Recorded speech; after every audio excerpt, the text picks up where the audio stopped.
Halo teman-teman santuy, kita lanjut ke dalam rekap Fight Breakspear bagian keempat. Tiba di dekat markas suku ular sesuai dengan petunjuk peta Raja Es dan menyaksikan pertempuran yang tengah berlangsung antara suku ular dan keluarga Mo.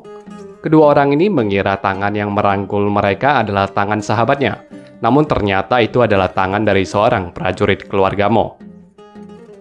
Saat orang itu membangga-banggakan kehebatan senjata keluarga Mo, Xiaoyan dan Yixin pun kabur dari sana. Namun mereka tiba-tiba terjebak oleh perangkap jaring. Orang itu memberitahukan bahwa api Raja Singa tak akan mampu membakar jaring itu. Keduanya dibawa untuk menghadap Mo Chen yang tampaknya seorang penyuka sesama jenis. Xiaoyan diancam dan diminta untuk memberikan api Raja Singanya, tapi tuntutan itu ditolak. Sesaat setelahnya Mo Chen pergi untuk memenuhi panggilan Fan Lao.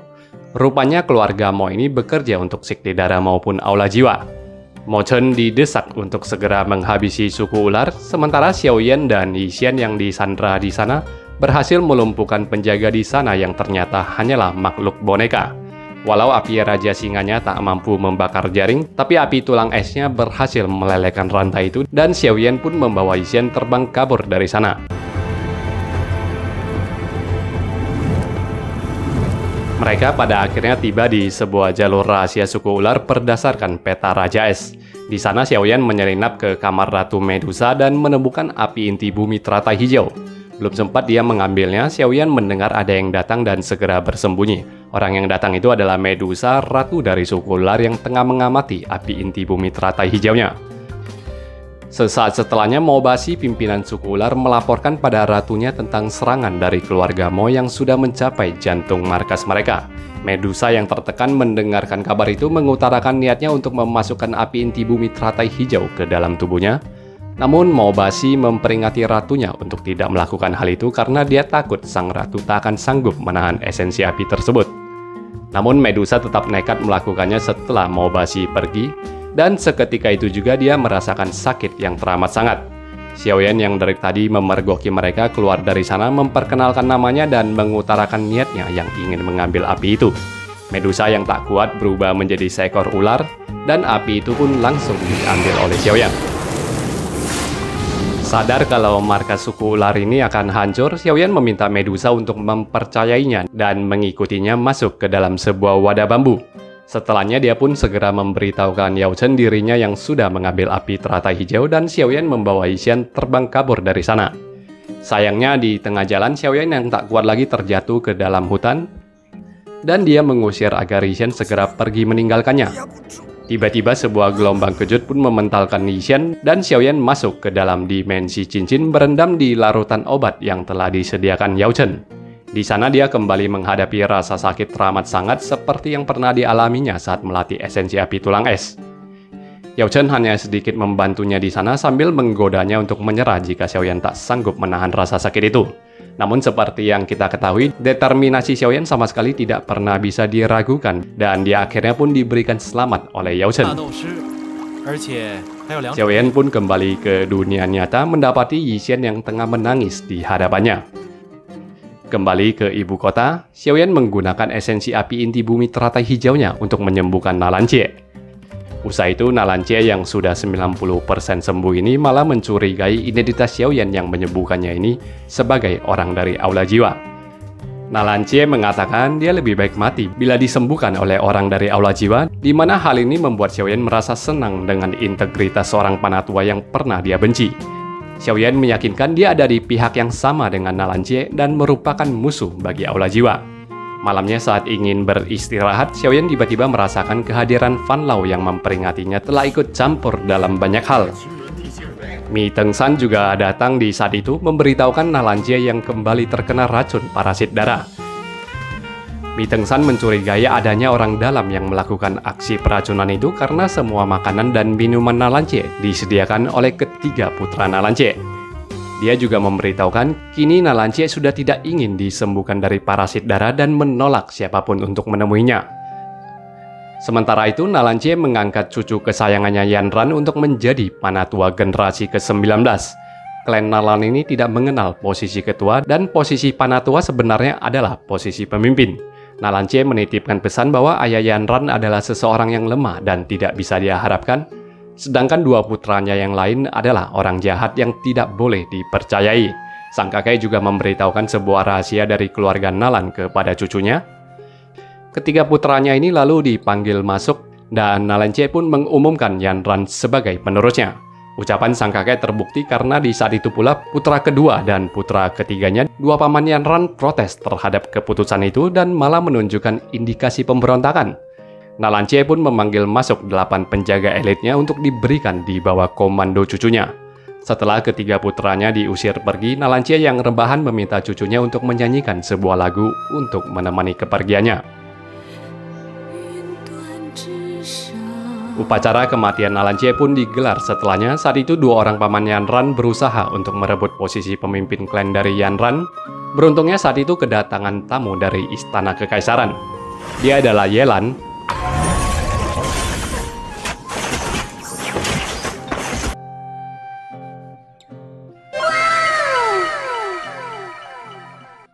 Bukan Yelan Genshin Impact ya teman-teman.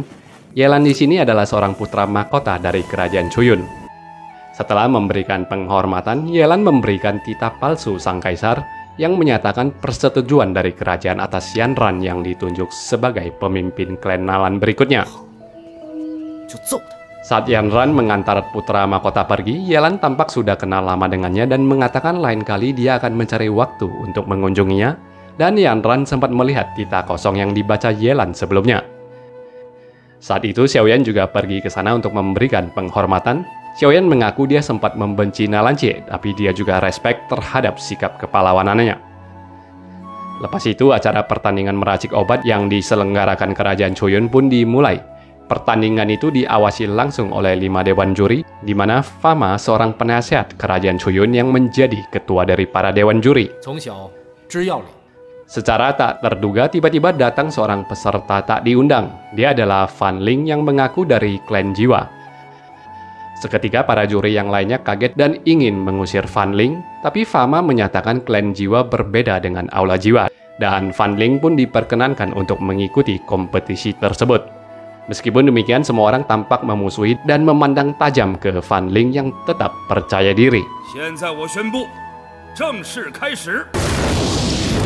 Babak pertama pun dimulai di mana 8 peserta yang bisa meracik obat dengan kemurnian terbaik akan dinyatakan untuk lolos ke babak selanjutnya.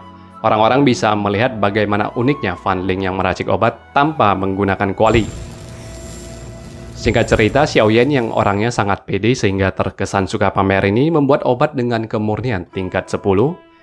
Xiaoyan, Fan Ling, dan 6 peserta lainnya dinyatakan lolos ke babak berikutnya. Malamnya saat makan bersama, mereka ngegibahin Fan Ling yang berani-beraninya berkompetisi di antara mereka. Sun Er yang kesal pun menjelaskan dengan tepat bahwasannya Aula Jiwa dan klan Jiwa adalah dua hal yang berbeda. Aula Jiwa adalah organisasi penjahat, sedangkan klan Jiwa tak lain dan tak bukan sama seperti klan lainnya, seperti halnya klan Xiao, klan Nalan, dan klan-klan lainnya. Mempersiapkan dirinya untuk mengikuti babak kedua, Xiaoyan masuk ke dimensi cincin untuk meminjam kuali dari Yao Chen karena kuali biasa yang dia gunakan untuk memasak obat tak sanggup untuk menahan api raja singanya. Ketika dipinjami sebuah kuali tua yang jelek, Xiaoyan malah meremehkan kuali itu, menganggap itu adalah barang murahan. Namun ketika babak kedua digelar, mendengar pujian para dewan juri tentang kuali itu, Xiaoyan barulah mengetahui itu adalah kuali berkualitas super langka, di mana Han Feng juga sempat melihat dan memegang kuali tersebut. Mereka diberikan sebuah bahan yang sangat solid untuk diracik menjadi obat. Satu persatu peserta mulai menyerah di tengah jalannya babak kedua itu dikarenakan mereka kehabisan tenaga dalam, menyisakan Xiaoyan dan Fan Ling. Namun di tengah-tengah waktu sudah hampir habis, tiba-tiba saja kuali yang dipakai oleh Xiaoyan ini meledak. Tak ingin menyerah dengan waktu yang tersisa dan sangat mepet, Xiaoyan meniru metode peracikan Fan Ling yang tidak menggunakan kuali. Dia menggebercinya habis-habisan untuk mengejar ketertinggalannya. Saat waktu sudah mulai mau habis, Fan Ling pun menyelesaikan obatnya dan membawakannya ke hadapan dewan juri sambil menyengir ke Xiaoyan yang botolnya terlalu jauh dari jangkauannya. Namun Xiaoyan melakukan sedikit akrobat dan berhasil menyerahkan obatnya juga sebelum waktu benar-benar habis. Setelahnya Xiaoyan pun bermeditasi untuk mengkultivasi balik tenaga chi-nya yang terkuras. Di sana Sun Er mengganggunya sambil memain-mainkan wajah Xiaoyan yang tak bereaksi. Xiaoyan rupanya ada di dalam dimensi cincin. Di sana Yao Chen memaki dia yang telah menghancurkan kuali kesayangannya. Panatua obat itu memberitahukan Han Feng yang telah mencelakai Xiaoyan karena kuali itu dibuat retak oleh Han Feng ketika proses inspeksi. Sementara itu, kawan-kawan Xiaoyan yang tengah makan tiba-tiba dikunjungi oleh utusan kerajaan yang membacakan dekret putusan kaisar bahwa Mi Tengshan kini ditetapkan sebagai buronan karena telah melakukan percobaan pembunuhan terhadap kaisar. Kabar itu lalu dipelajari oleh Xiaoyan yang merasa tidak percaya, sedangkan di sisi lain, Mi Tengshan ternyata menemukan fakta bahwa Fama adalah seseorang yang bekerja kepada Aula Jiwa dan Mi Tengshan pun ditangkap di waktu itu juga. Saat babak terakhir dimulai, Fama dan Mi Tengshan tidak hadir di sana dan hanya menyisakan 3 dewan juri yang mengawasi pertandingan itu. Cara kompetisi babak final ini sangatlah ekstrim di mana kedua peserta yang tersisa diminta untuk meracik racun, yang di mana racun ini nanti harus diminum oleh masing-masing lawan. Bagi peserta yang bisa menawarkan racun tersebut akan dinyatakan sebagai pemenang. Baik Xiaoyan dan Fan Ling pun mulai meracik racun mereka masing-masing. Setelahnya Xiaoyan pun meminum racun dari Fan Ling dan sebaliknya, Fan Ling meminum racun yang diracik oleh Xiaoyan. Di bangku penonton kala itu tidak kalah hebohnya karena di sana hadir Xiao Yixin yang dibantu Sun Er untuk masuk ke sini agar bisa menyaksikan babak final pertandingan ini. Tampak Sun Er yang menyesali keputusannya dan dengan kesal memelototi Yixin yang menyoraki kakak angkatnya dengan panggilan suamiku. Tak lama efek racun tubuh Xiaoyan pun mulai bekerja di mana dia mulai kesakitan parah sementara Fan Ling masih tenang-tenang saja tanpa bereaksi. Namun ketika Xiaoyan menjentikan jarinya, tiba-tiba pantat Fan Ling pun terbakar oleh esensi api dan Fan Ling hanya bisa panik lari ke sana kemari untuk menceburkan pantatnya ke seember air, dan hal ini pun memicu tertawaan dari semua penonton. Kedua orang ini lalu saling menyerang dengan racun mereka, di mana baik Xiaoyan maupun Fan Ling sama-sama tidak mampu menawarkan racun dari lawan.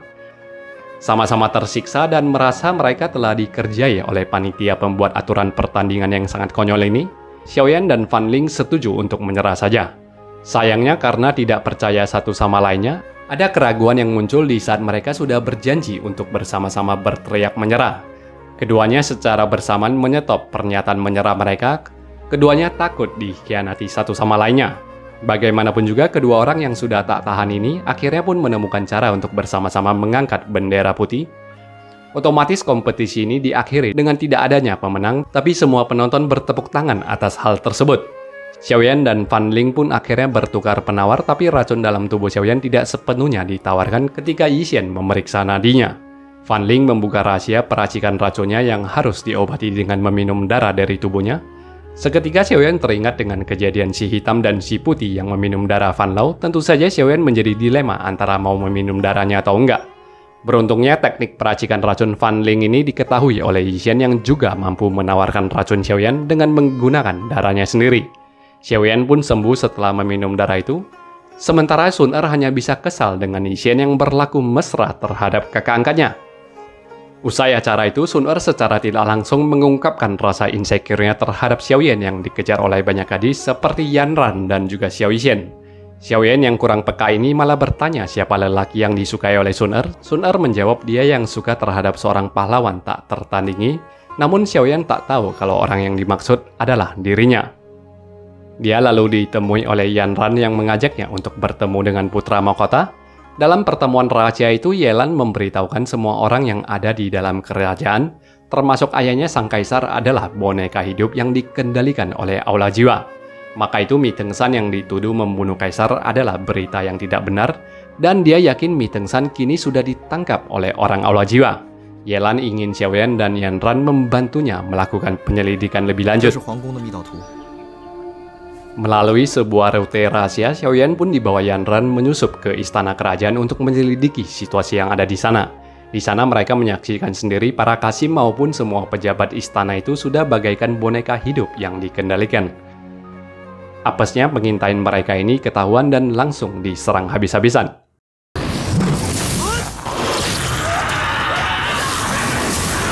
Pada akhirnya mereka berhasil meloloskan diri, di mana Xiaoyan tiba-tiba mencekik Yan Ran karena dia curiga Yan Ran yang memiliki agenda tersembunyi dari misi yang mereka jalankan barusan.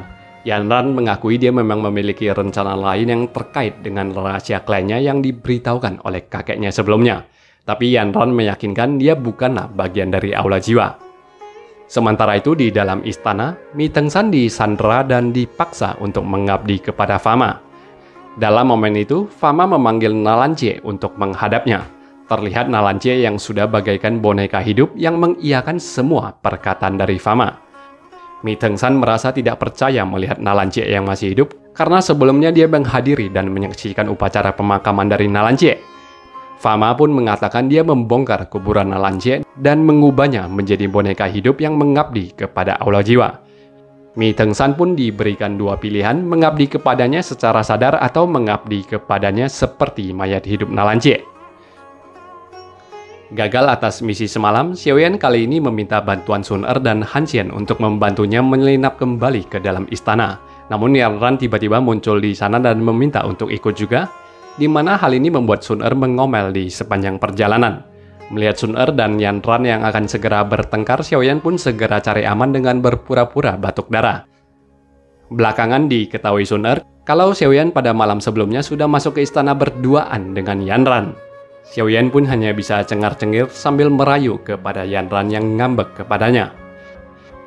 Penyelinapan mereka kali ini tiba-tiba dihentikan oleh Kaisar yang mencegat mereka di koridor. Sang baginda yang jiwanya sudah dikendalikan ini menyerang mereka secara membabi buta. Cuplikan cuy. Pada akhirnya Xiaoyan berhasil mengalahkan sang Kaisar, di mana terlihat jiwa Fan Lao yang keluar dari tubuh sang baginda itu. Yanran lalu mengambil sebuah batu giok yang tertanam dari tubuh Kaisar bertepatan dengan putra mahkota Yelan yang tiba di sana. Yanran pun menjelaskan bahwa giok kuno ini adalah rahasia keluarga Nalan yang diberitahukan oleh kakeknya. Dulunya Nalanjie sendiri yang menanamkan giok ini ke dalam tubuh Kaisar agar Kaisar tidak terlalu terpengaruh oleh sihir jahat dari aula jiwa. Dengan giok itu lalu Yanran membuat Kaisar yang akhirnya tersadar. Sang baginda pun memberikan titah untuk memilih hari agar dia bisa menyerahkan tahtanya kepada putra mahkota. Kaisar juga berterima kasih kepada mereka yang sudah menolongnya dan akan menutup istana kerajaan untuk sementara waktu dalam rangka melakukan penyelidikan menyeluruh terhadap aula jiwa yang telah menguasai istana selama ini. Sekembalinya dari istana, Xiaoyan menemui Yao Chen dan menceritakan pedang kubus bajanya yang memancarkan aura kemerahan setelah terkena darah dari Fan Lao yang ada di tubuh Kaisar sebelumnya. Yao Chen yang mencoba menelitinya untuk sesaat, tiba-tiba saja dia pucat dan melarang Xiaoyan untuk tidak menggunakan senjata itu untuk kedepannya. Katanya ini adalah pedang penghancur jiwa yang dulunya digunakan pemimpin aula jiwa. Dia memperingati Xiaoyan yang akan menjadi haus darah jika tetap menggunakan pedang itu.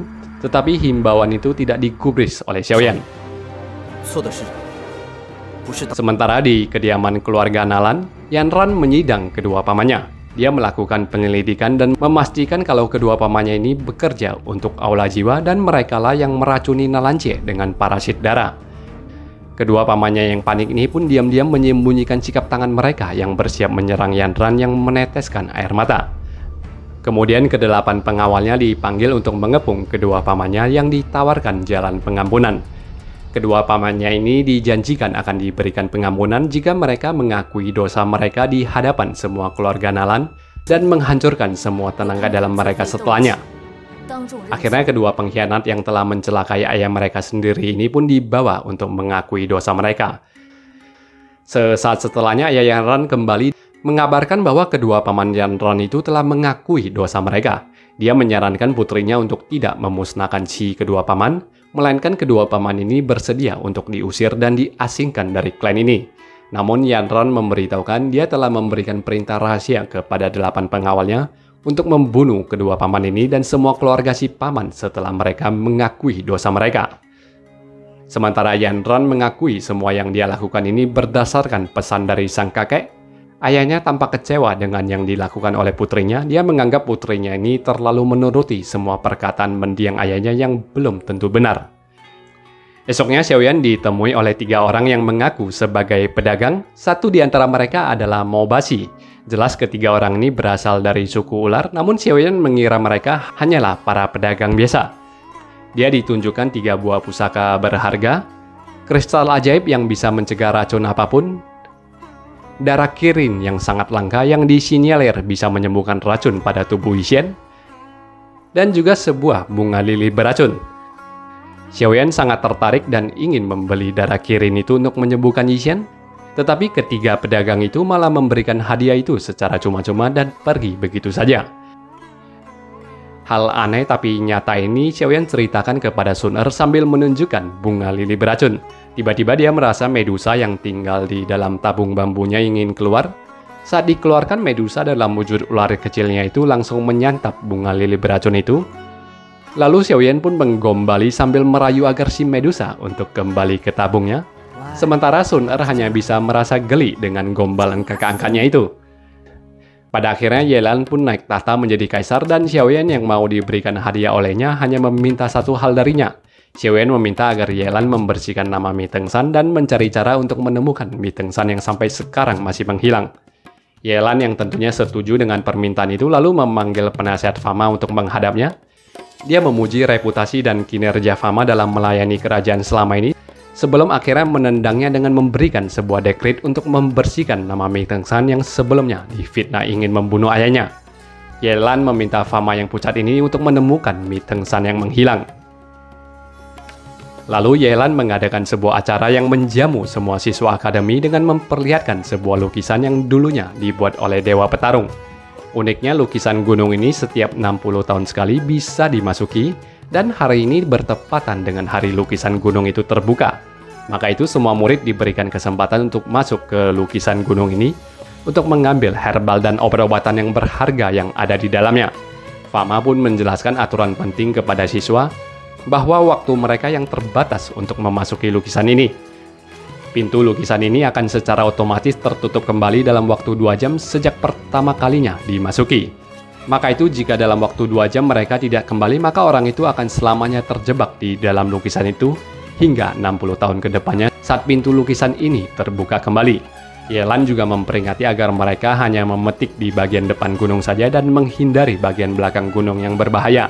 Pada akhirnya mereka semua pun melangkah masuk ke dalam lukisan itu, di mana kita akan melanjutkan ceritanya pada video berikutnya ya teman-teman santuy sekalian. Terima kasih dan jangan lupa untuk like video ini kalau teman-teman suka. Bye-bye.